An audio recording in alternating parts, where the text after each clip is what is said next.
Welcome back, everybody. Dr. Joe here. I hope by now you have practiced that meditation as a experiment to see then, by making internal changes, if it begins to produce some effects in your body or in your life.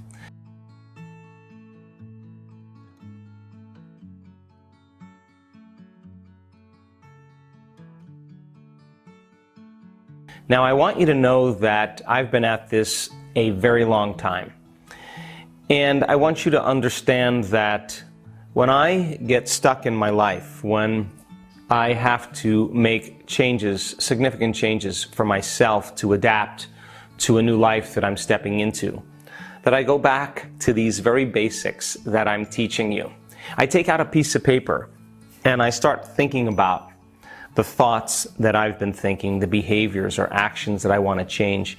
I start looking at myself during the day and what emotions I'm feeling and living by. And then I want to study great people in history. I want to learn their qualities and attributes. And I want to think the way they think. I want to behave the way they behave. I want to feel the feelings that they have felt.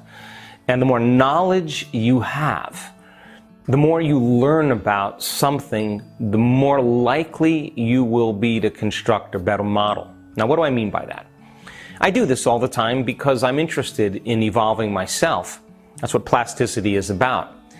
So when you ask yourself a question, what would it be like to be healthy? What would it be like to be happy? What would it be like to be more evolved, to be more mystical, to be more empowered?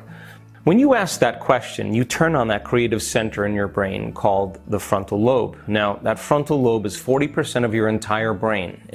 It's the newest piece of machinery in the human brain that allows us to create. And it's the executive, it's the boss, it's the CEO, it's the symphony leader. When you ask that frontal lobe question, what would it be like? You turn on that creative center. Now, what most people don't know is the frontal lobe, because it is the executive, has connections to the entire brain. The CEO knows what everybody's doing. So you ask the question, what would it be like to be wealthy or to be healthy?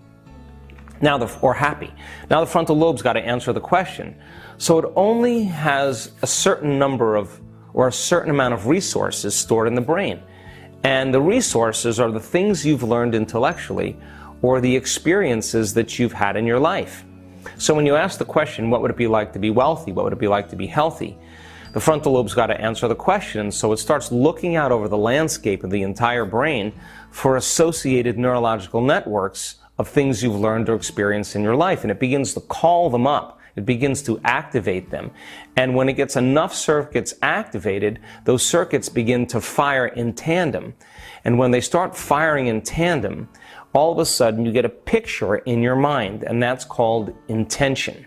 So it makes sense then, the more you learn, the more you study, the more you fill your brain with knowledge, the more resources or more raw materials you are using to create a better experience. The more experiences that you've had, the more you can call on those circuits to build a bigger model. So when the brain all of a sudden freezes a frame, a picture, and you're selecting a new potential in the quantum field, a new possibility. As I said, when you do that properly, when you hold that clear intention and all of a sudden your brain starts to animate it, it starts to bring it to life. And the next thing you know, you start feeling the emotions of that future. You're combining a clear intention with an elevated emotion, and that process, thought being the vocabulary of the brain, feeling being the vocabulary of your body, and how you think and how you feel creates your state of being. You're changing your state of being from the same familiar person thinking and feeling a certain way to thinking and feeling another way. Now, the stronger the emotion that you feel from some experience in your life, the more altered you feel inside of you, whatever the event was, whether it was a shock, a betrayal, a loss, an event that caused you to all of a sudden break out of your normal chemical continuity. The moment something changes you from your environment and you feel altered, that change in your internal chemistry causes you to wake up and pay attention to what's causing it. And the moment you do that, the brain freezes a frame and takes a snapshot, and that's called a long-term memory. And that memory is embossed in the neural architecture. The problem is people think within the circuitry of that past experience, and they feel within the emotions of that event as well. And so most people start their day and their life living every single day in the same familiar state of being. So then you say to the person, well, why are you so angry? Why are you so afraid? Why are you so sad? Why are you suffering so much? They'll tell you, I am this way because of some experience or some experience in my life that's happening that's keeping me feeling this way. Which means then one event in a person's life or a series of events in a person's life has changed them biologically into a state of being. And what they're really saying is, since those series of events, I haven't been able to change since. So then you ask them, what happened? And they will recount the story, but the latest research on memory says that 50% of what we talk about in our past isn't even the truth. That means people embellish the story. They make up things just to excuse themselves from changing. They make it harder. They make the conditions more intense to say, it's impossible for me to change because of that event. And to me, that means a person's reliving a miserable life they never even had, just to reaffirm or excuse themselves from permission from changing. So then how do we change out of that state? Well, it makes sense then if you can begin to select a new possibility in the future and you get clear on what that vision is, and you begin to feel the emotions of your future. The stronger the emotion that you feel from what you're creating inside of you, the more joy or freedom or excitement you feel from that internal event that you're creating. The more you change your chemical state into an elevated state, the more you'll pay attention to the picture that you're thinking about in your mind. And you're going to begin to emboss that experience neurologically in your brain. In other words, you're going to begin to remember your future. And you're going to begin to think neurologically within the circuits of that new experience that's about to happen. And you're going to feel chemically within the emotions of that future. And how you think and how you feel is your state of being. Now, if you keep practicing this every single day, it's going to begin to become familiar to you. And the key is then when you finish your meditation, you can't get up as the same person who sat down. Now, what do I mean by that? If you finish your meditation and you feel exactly the way you just started, I would say to you, nothing really happened to you neurologically, biologically, chemically, hormonally, genetically. You're still the same person. And more than likely, when you return back into your life, your environment is going to influence how you think and feel, and you're going to return back to that old state of being. So then here's the questions. Can you believe in a future that you can't see or experience with your senses yet, but you've thought about enough times in your mind that your brain is literally changed to look like the event has already occurred? The latest research in neuroscience says it's absolutely possible. You can change your brain just by thinking differently.